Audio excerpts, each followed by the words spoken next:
అరుణాం కరుణాతరంగితాక్షీం ధృతపాశాంకుశపుష్పబాణచాప అనిమాదివిరామృతాం మయూఖై అహమిత్యేవ విభావయే భవాని. నేను మహారాణిని ధ్యానిస్తాను. ఆమె ఎరుపు రంగులో ఉంది మరియు ఆమె కళ్ళు కరుణతో నిండి ఉన్నాయి మరియు ఆమె ఉచ్చును పట్టుకుంది. ఆమె చేతిలో మునికొన విల్లు మరియు పుష్పబాణం. ఆమె నిమా వంటి శక్తులచే అన్ని వైపులా చుట్టుముట్టబడి ఉంది. కిరణాల కోసం మరియు ఆమె నాలోని ఆత్మ. ధ్యాయేత్ పద్మాసనస్తాం వికసితవదనాం పద్మపత్రాయతాక్షీం హేమాంబాం పీతవస్త్రాం కరకలితసద్దేమ పద్మాం వరాంగీం సర్వాలంకారయుక్తాం సతతమభయదాం భక్తనాం భవానీం శ్రీవిద్యాం శాంతమూర్తిం సకలసురనుతాం సర్వసంపత్ప్రదాత్రీం. దేవతను ధ్యానించాలి. ధ్యానం చేయండి.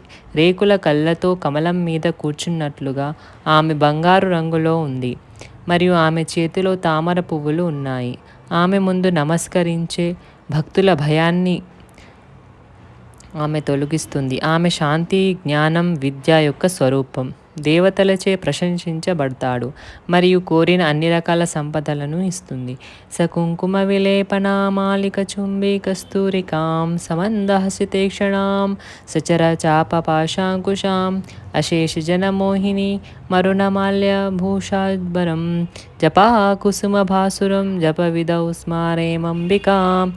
నేను ఆ తల్లిని ధ్యానిస్తాను. ఆమె కళ్ళు నవ్వుతూ ఆమె చేతిలో ఉంది. ఆమె చేతిలో బాణం, విల్లు, పాశం మరియు మునికొన ఆమె మెరుస్తోంది. ఎర్రటి దండలు మరియు ఆభరణాలతో ఆమెను కుంకుమతో చిత్రీకరించారు. ఆమె నుదుటిపై జప పుష్పంలా ఎర్రగా మృదువుగా ఉంటుంది. అత శ్రీ లలితా సహస్రనామ స్తోత్రం శ్లోకం మరియు అర్థం సమాప్తం. నచ్చితే లైక్ చేయండి, షేర్ చేయండి, సబ్స్క్రైబ్ చేయండి. శ్రీ మాత్రే నమః. ఓం శ్రీ మాత్రే నమః.